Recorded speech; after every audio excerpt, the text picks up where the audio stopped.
Hey everybody, Josh and Scott here with the BP Golf News. We're going to discuss some of the course conditions and news around Myrtle Beach Golf and Brunswick County Golf. Josh, first on the plate. You just played there past Friday. We head over to Ocean Ridge, Panthers Run, part of the Big Cats package. Tell us about Panthers Run. Don't get me wrong, it's a good layout, right? The course itself is it's a uniqueness of certain holes. It's tight, it's open, it's short, it's long. Obviously we played it on Friday. We were invited to come out, check it out. You start off, the front side, it had some blemishes, I guess is probably the best word to use for it. Some of the tee boxes were a little bare. Some of the greens had some dead spots around the edges.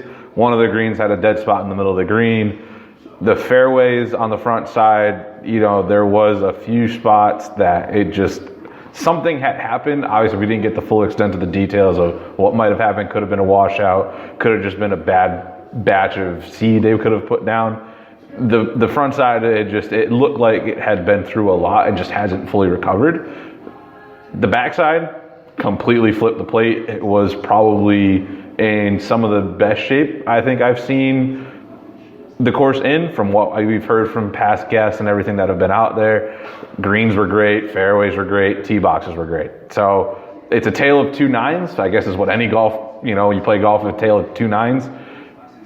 Again, with the course, it is what you want to pay is what makes the courses, in my opinion. So if it's expensive course but bad conditions, it's not great.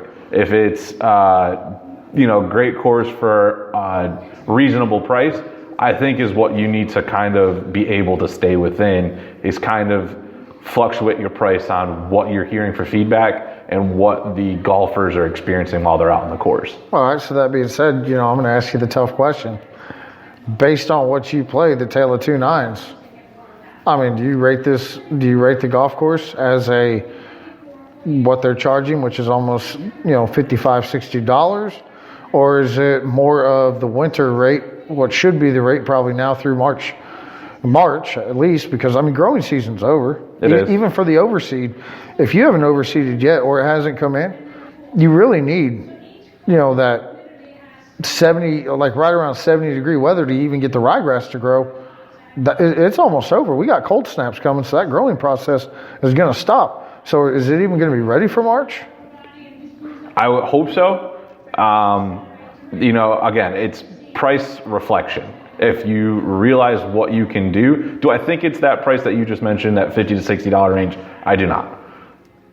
If it marks it down to about the 40 range, like you said, the winter pricing, I think that's fair. Because with the greens on the front side, you can control where you put the pin locations to keep away from that dead spot. Most golfers, they'll live with some bare tee boxes because 9 times out of 10, you're putting the ball on a tee. Fairways, we're not playing in tournaments. You can move the ball out of the bare spots and put it in a good patch of grass. Greens, that's kind of hard to beat. You don't want to move the ball too far into green. But if you put the pin in a reasonable location away from these dead spots and players aren't going to have to putt through them, I think they could do it. So if the price reflection is there to a good winter rate for now until March, then see where you're going to go when that growing season starts to pick up for April, then I think you can start to see that increase. Yeah, I guess the toughest piece is everybody booking now for spring. It kind of sounds like, if the price isn't there, we may want to consider avoid it for now. Consider a different option at this time until we can find out more. Exactly. Ideally, this show's created to update with ideally positive news, but we obviously want honesty. Correct. In this, so that all the viewers, listeners, because they're spending money, they want to have a good experience when they come to Myrtle Beach and Brunswick. They want to be able to have the courses of their choosing. So clean condos, good courses, great rate. Exactly. Every golf course doesn't have to be the Dunes Golf and Beach Club. No. But you can have great mid-level courses and still have a great trip as long as everybody's treated right and they get the conditions they paid for. Right. Obviously, you pay $25, don't expect a whole lot. Correct. You pay $40, expect a little better. You pay $60, Okay, I expect there to be everything full of grass. Yes. And then when you get up into that $90 range, $100 and more, You're expecting I expect pretty much manicured. perfection. Yeah. Not, obviously you're not going to get full perfection, but you're expecting, 95% fully grown and probably the best shape you've ever seen. And at that point, it's also fine details like manicuring. One thing that, the Dunes Club does at, almost $200 a round, which is well worth it in my opinion. Absolutely. It's a strategy they use. They actually don't rake the top half of the bunkers because they want it to be firmer and they want the ball to roll down into the bottoms where they rake it. Yeah. Which that I think is your difference of a $200 course versus, a $70 course, right? Yeah. You're going into those fine details, things that the average golfer wouldn't think about or notice. You and I, however, that's all we pay attention to. Yeah, it's the experience right when you show up, right? How's the bag drop? How are the people inside? Again, you're going to notice that at the $200 course, what they treat you. Hey, Mr. Thrillkill, Mr. Kaczynski, how you doing today? You start getting into those other courses, it's, probably a first name basis. And then it's just, that's what you notice that the big difference is how you're treated and what the course is like. So right now we're voting, for your spring package. Hold off on Panthers Run, although I do hear Tiger's Eye is in great shape. But again, we'll keep everybody posted on the conditions as we move forward. Moving on, we got some big news in Brunswick County. The Pearl Golf Links has the East Course and the West Course currently at 36 holes. As of January 1st, they're going to go to 27 holes. Not a lot we can really say about it. I can't imagine. Put it this way, the last time someone reduced the number of holes and decided to take 18 holes and do a makeshift 9, Wild Wing, that did not turn out well. Yeah. 36 to go to 27, you at least have more options to do it.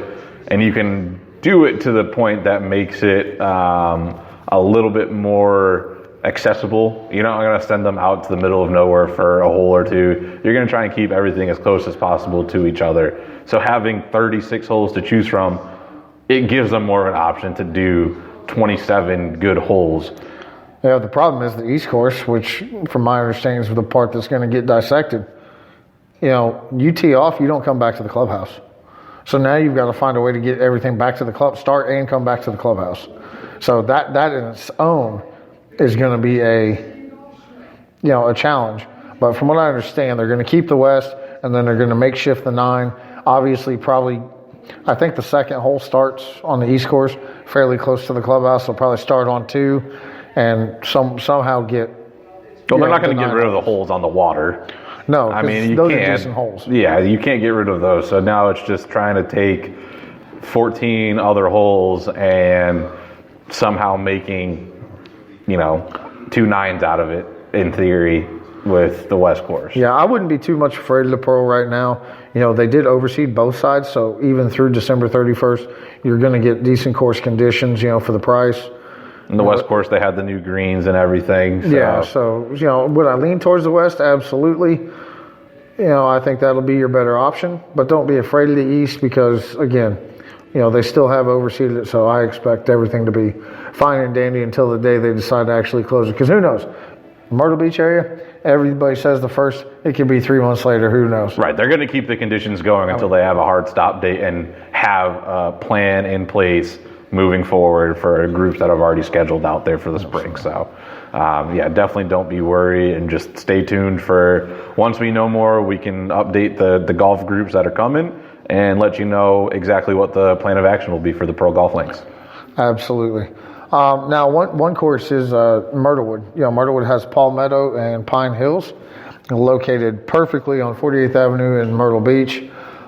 Now, Myrtlewood just underwent some major renovations under the Palmetto course. Yeah. But which course did you play recently? I played Palmetto most recently with those new renovations.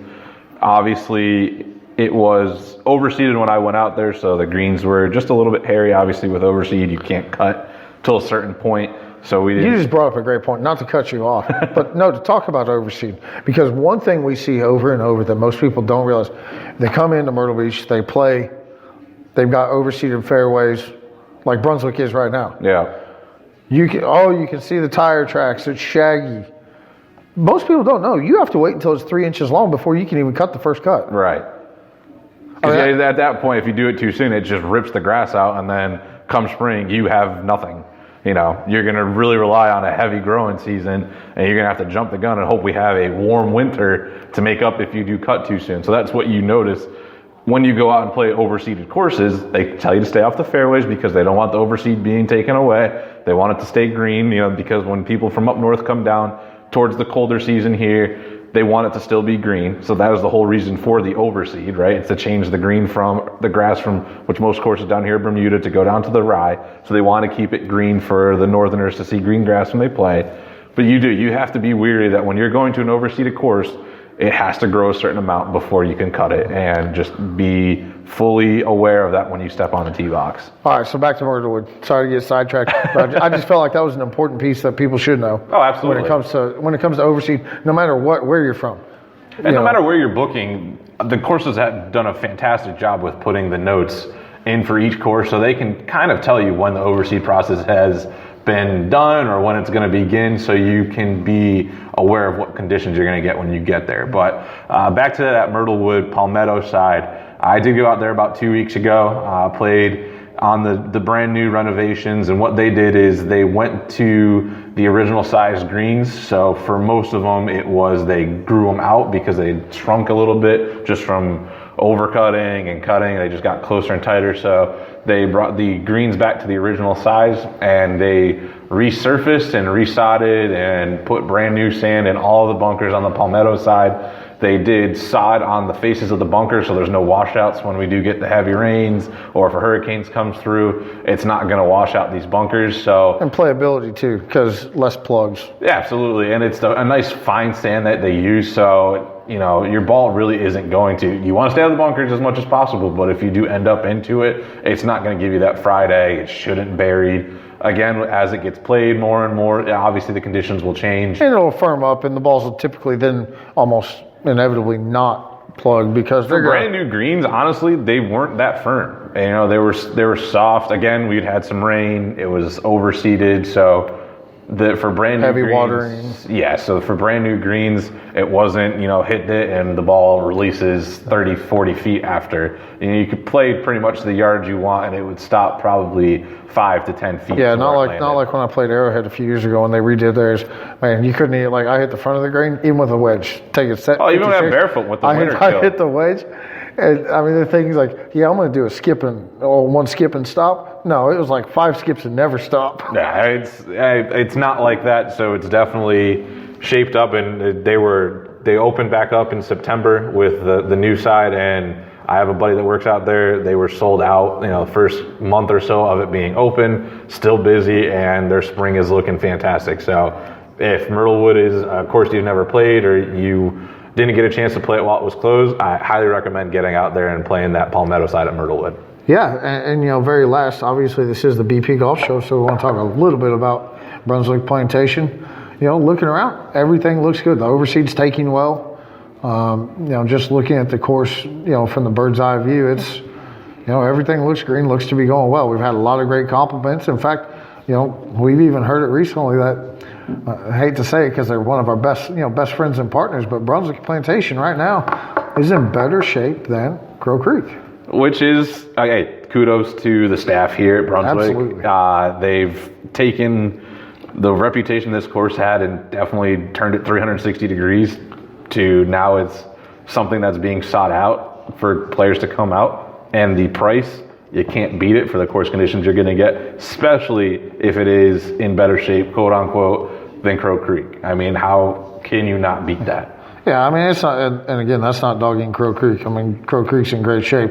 It's just not often you hear that in the same sentence. Yeah, I mean, because how many years was this course not in great shape? But it's nice to know that Brunswick now is jumping up in the categories, really making a good positive mark. And again, kudos to the staff, the golf shop, snack bar, the maintenance team led by Steve Donahue. It's really been a great thing and great to see these course conditions. Well, that's all the time we have here on this episode of BP Golf News. This episode is brought to you by Brunswick Plantation Resort and Golf. Golf packages, stay and play, weddings, you name it, we have it. give us a call, 1-800-332-8576. Until next time, talk to you soon.